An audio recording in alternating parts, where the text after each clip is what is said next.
welcome back to the channel, or good evening or good afternoon, wherever you are in the world. Welcome back. Thank you to those that have watched the videos, those that have subscribed. Please subscribe, it does help the channel to get to other Mx5 enthusiasts. So what do we have here? Right then, I've started this and I realised why I'm recording it. I should be recording it to help and support other people out. So basically, failed its roadworthy inspection, aka the MOT, on a couple of bits, and one of them was this rust around here. Previously, before my time, it's had a mesh put in place, and somebody's tried to bodge it up, if you will. Clearly it's got through previous MOTs with that. You can see where it just goes there, the mesh, the metal mesh. It was down there all the way to the top. That's a plastic clip that needs to come out. So yes, I've started to clean it all up. Luckily that's solid. So that's really good news. Up here, good news, it's solid. So it's going to give me something to weld to. What I'm going to do, carry on cleaning this up. Then I'll put some crust rust prevention on there. And while I'm here, you probably can't see in there, but let me touch. There you go. You see it? So that's what it looks like inside. Get the bloody touch there. There you go. So it gives me a really good opportunity to see what it's like inside the sill. That's probably a bit of focus. There you go. So that's what my sill looks like inside. So what I'm going to do is I'm going to get some underseal that I can spray into there and give it a good clean out. Give it a lot of protection put in there. But as you can see, I've got a lot of work to do. Thankfully, all this is solid under here. That's solid. That's solid. It's just this part here what is a bit ropey. So it's not for the faint-hearted. We are going to do a bit of welding in this segment. But first of all, it's got to be like this, nice and shiny, nice and clean, all the way around this back edge, all the way down to the bottom. Sorry, that somebody was shouting at me. Yeah, so basically what we're saying, all around this edge, bottom of there, round, and we're going to come right back of here, back around there, clean it all up. It's going to be like that. What I will say is the actual framing, the sill here, it's about 1 mil thick. This isn't. This is about 0.5 of a mil. It seems real thin, but it is solid. You need to be careful of blowing straight through that. So if you're a little bit further up than where your rust is, a good inch or so, you should have enough metal in there to stop blow throughs. My welder is going to be on its lowest settings when they do this bit. On this side, not too bad. I'll probably put up a little bit more to make sure I get a good adhesion between the wells. But certainly here, this part here, it'll be on its lowest settings. But really important, carry on cleaning, get all the crap off and gunk off, because what you don't want to do is set fire to the underseal, sorry. And yeah, we'll go from there. So bear with me. Just for information, if you get I've got a 4-inch grinder here, and believe it or not, it actually fits perfectly on that groove, on the circumference of the actual sill itself. So it'll do a really good job. Just get in the back of here, just grind all that off there, make sure it's all nice and clean. But yeah, I just wanted to show you that fits perfect in there. 4-inch grinder. In fact, you can see the size there. Look that I'm using. So it's ideal for this. So yeah, we'll crack on and I'll show you when it's all cleaned up. Right then, I've cleaned a lot of it out now, and this is where we're going to go to. What we need to do now though, before going any further, is cut some steel out, because what we need to do is get the profile going down there and following this round. So you might as well leave that bit on. It will be getting cut out, but we need to leave it on so we can get the profile to make sure it's in the same place as we're following it around here. So I've got a trusty old tape measure out, so we'll tape that up, we'll measure that up, cut the steel out and see where we go from there. But the intention is cut it out, then we're going to cut that out from probably about there, to be fair. In fact, I might just take it all out above that hole. That hole doesn't really need to be there now. It just gets blanked off and it's just another place for water to go into it. So we'll just cut off probably all the way through there and down there, get rid of that and get rid of all this. But yeah, let's crack on and measure it out. So we've got our metal cut now, it's angled in, let's go in there, something like that. We need to cut it, make sure it's right tight to the top, as tight as you possibly can. You don't have to have any fancy tools to make the curvature of that, because it's a bit weird, but luckily it fits in there perfectly now. I'll just cut that out. How I did that was relatively quite easy really. You don't need no fancy tools, just get a bit of wood next to you and you'll all have an extension bar like that, the thickest one you can get, and basically put that on top of it. Don't sit it down with the hammer. Slowly, you don't have to go mad. So initially, got that curve first in there. So make sure I got that bit first. Then obviously we need the long curvature like that.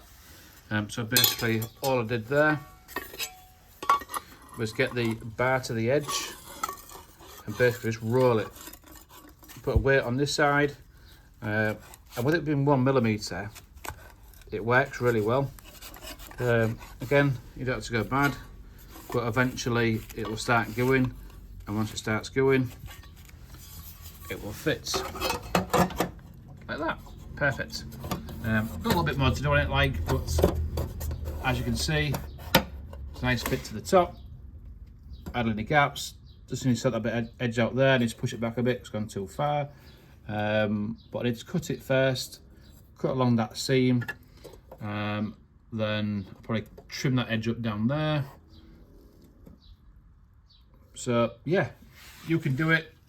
In fact, while I'm on that phrase, you can do it when you B&Q it. This 1mm metal sheeting was from B&Q here in the UK. Probably Walmart, maybe not Walmart because that's like an Mazda, but your equivalents in your own countries will do this. It was £8 a sheet, and the sheet was 2 foot by a foot, I think, or 3 foot by 2 foot, and about £10 sterling. So not very expensive. Obviously, I've got a Mk3 grinder, but you don't have to use a Mk3 one. You can use any 4-inch grinder. Blades off Amazon, very cheap. I think a pack of 10 was about £8 UK, and my grinding discs, wherever they are, grinding discs was here. They're very, I think that was 5 for 10 quid, but it's all you need for this. So if you've got a 4-inch grinder lying around, you'll definitely have an extension bar. So up to now with the steel, my blades, it's cost me no more than £30 up to now to get to this point. What I will say that if you haven't got a welder, get it to this point anyway, because you're saving yourself lots of money by getting rid of all the crap and all the rust ready for the engineer who's going to weld it, the welders, because a lot of your money is spent on labour to get to this point. Cut it all out ready for your welder, if you're not going to do it yourself, because as I say, they'll spend a great deal of time getting it to this point here when you can do it in your leisure, and cut it all out. You could even get your steel ready if you really wanted to, if you haven't got a welder, and just show them. You could even number it up, like get a little pencil. Where's my pencil? I can't find my pencil, but you can put a number on here, like number 1, then put number 1 on that, so the welder or the engineer will know exactly, like a jigsaw, what goes where. So a little bit of a top tip. So let's crack on with this. Right, we're back again. We've all cleaned up. So we check on all that. That is solid in there. That's what I'm going to be welding to up here. So I've cut underneath it, cut all that out. I'll cut that off shortly. But as you can see, all that is solid. So what I'm going to do, I'm going to put some of that on it. Rust stop. I'm not going to put any underseal in there yet because it could catch fire and that'll be a bad day. So what I'm going to do, because I've took the skirt off, you can use these holes all the way along there. So I'm going to do that, take the rest of them out, and just use, you can get underseal spray, you can just spray in there, and I'm going to do that because I don't want the underseal to get anywhere near the heat of the welder, which will cause a fire, and also it might not stick properly. The welds, if it touches the undercoat, sorry, the undercoat, underseal even. So that's my next job. Crust up, and then we can see what that fits like again. So now I've put things away, things will get hot, but it seems okay up to now. So things can get hot, things can just distort. So yeah, let's crack on with that. Right then, so the crust is now on, as you can see, right inside there as far as I possibly can go with my trusty brush. All over the place, soak it in there. Obviously we can't weld on that, so what we're going to do is leave it 24 hours or a day or two, let it dry up, then we'll put that patch in there. But in the meantime we can be cutting other patches out and getting them ready to weld in over the next couple of days. Right then, let's crack on. Right then, so now we need to come on to this curved part here at the bottom sill. Quite easy to do really. Obviously it's going to be very difficult trying to measure it up inside the sill to get your right measurements, your right curvature, all that kind of stuff. What you need to do is just stick that in the back of there and use it as a template. Simple as that. We'll cut that out and that'll be a perfect match for that. So let's get it cut out and let's have a look. So I've got it cut out now, and let's see how it fits. Perfect. Obviously a little bit more bits supposed to stick out of it, and obviously you need to trim that back here so it fits in nice. Put that to the curvature. Yeah, just a bit more trimming up there so that bit fits in properly. That's all you need to do. Look, it sat perfectly on that, so you don't have to mess around with that. So let's continue doing that. Right then, this is probably a day later or so when I was last on. What I've done, obviously I put the crust on, made the panel up, but what I've done is offered it up, fits perfectly, and what I've done is clean right back on the car, on this back edge here, on there, so it's all nice and shiny. You can see the difference where I've cleaned it there, look, and obviously come around the back of here. So what I'm going to do is going to tack this up, and for the welder I'm using today is a Tigran.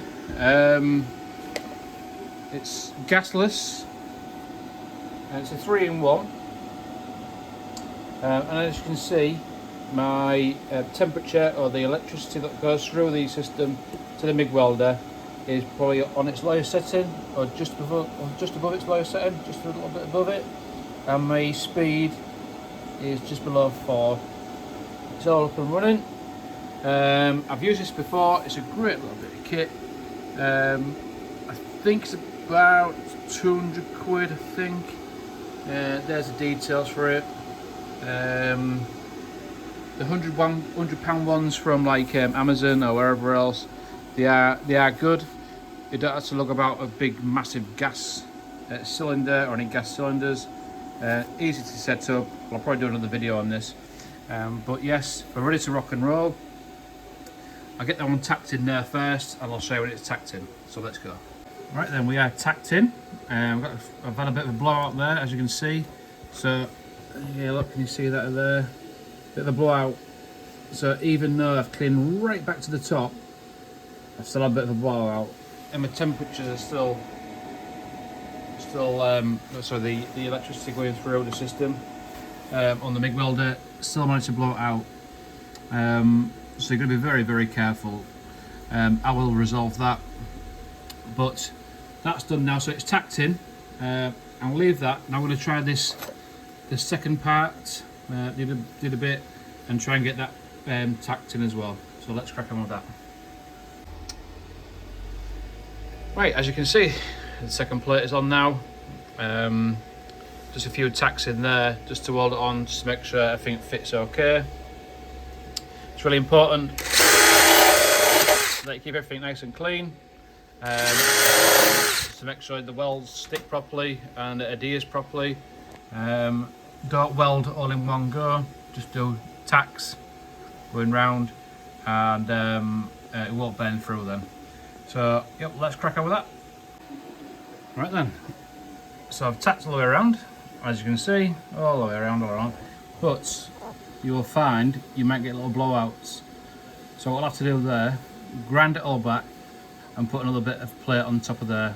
You've got to keep going up until you find enough thickness in the steel in the car to weld to. What I've got on the back, you can see that down there. Right at the back of here, look, another blowout. So I've had two blowouts. I actually need to repair. Just to carry on tacking up around this corner. More or less done. Believe it or not, I had a blowout down here as well. Let's focus. Blowout down there and up there. But you've got to build the weld up slowly but surely. Just keep pressing it. What we're going to do is grind it all back and see what we're like, and see if we need any further welds going in. So let's crack on with that. Right then, it's all now tacked up everywhere along the top, along this side, along that. But so don't forget we'll double back on that, so making sure that lots of weld up there to stop moisture getting underneath it. Din round down there, remember that blowout hole we had here? I patched that up. We're on there, and continuous patch that up as well. And I've done round the back here, we can't get my phone in, but I've tacked all the way around there. Be careful not to blow out here, but that's solid. So we'll continue to do that. Get your grinder, grind the welds back to make it look smart. These particular patches, well, I call a patch weld, not a butt weld. A butt weld. A butt weld is where you'd go straight onto that edge. That's a butt weld, but we're doing patch welds here. That's why it's important to put the rust converter on there behind it, because if moisture gets behind there, obviously it can corrode, start rusting the original steelwork of the car.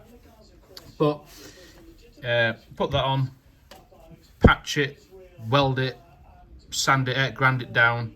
Then we're going to put lots of sealer on there. So next job, we're going to continue trying to grind this down. This will be very, very difficult to get to. You may have to leave that. Just make sure you've got plenty of weld down there to stop the water ingress.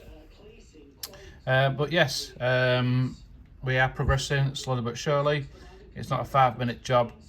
So what we'll do is continue. I need to grind some of this down now because I just patched it up, grind more of that down just to make it look nice. But bearing in mind, you're going to have the big wheel arch cover covering most of that up, but you still want it to look nice, don't you? So it's more or less done now. I'm just going to continue grinding down like I have there, making this patch down, curving that off a little bit more, and yeah, so we'll crack on with that and get the rest of this done. let's go. Right then, we are more or less done now. All grinded back. Put my touch up there if I can. Stay there. Stay. So right there we go. All done now, all sanded back, all grinded back. I couldn't get down there with the grinder. I put a new bit underneath. I can't show you under there. Well, I probably can show you under there actually. Done all under there as well. Did the back of that. I'll grind that off shortly. But all cleaned off, all grinded up. Don't need to put any crust on there. But what we need to do now is obviously undercoat it. High coat, stick it on there. Put 2 or 3 coats on really. I like to use the spray because it's quite wet. Sorry, get that. It's quite wet when it goes on, so it gets in all the crevices. Right down there, look. Get that on there. What we're going to do is put 2 or 3 coats on. Don't forget to the back. More importantly, at the back. There you go. Right down there. Also, I've grinded back this and under there on the sill. I've put some rust stop on there, a rust converter. So it's a good idea to put this on as well. Let's get it on there. Put some tape up there, or you're going to get crap everywhere. But yeah, all done down there now. So leave it for an hour or two. Give it a second coat and just continue building it up until it's quite thick on there. Don't forget to under here. It won't hurt it. In fact, it'll probably save you coming back in a couple of years. So yeah, that's it really. Hopefully you've liked this episode. Something a little bit different to get through its MOT. I probably will in winter cut that full sill out, to be fair, and put a new sill in. Maybe, maybe not, depends how we get on. But this is just to get it through its MOT and get it back on the road. As you can see, look, it's already starting to go into the holes, the welding holes. Really good stuff, this stuff. But yeah, we'll wait till that dries and put 2 or 3 more coats on. So hopefully you've liked this episode. Sorry it's a little bit long, this one. The next one, I'll show you how to remove the skirts because it can be quite difficult. So keep your eye out for that one. Please like, share, subscribe, ask me comments, and we'll continue doing things on the Mazda to help and support the novice DIYer. Thanks so much for watching. Until next time.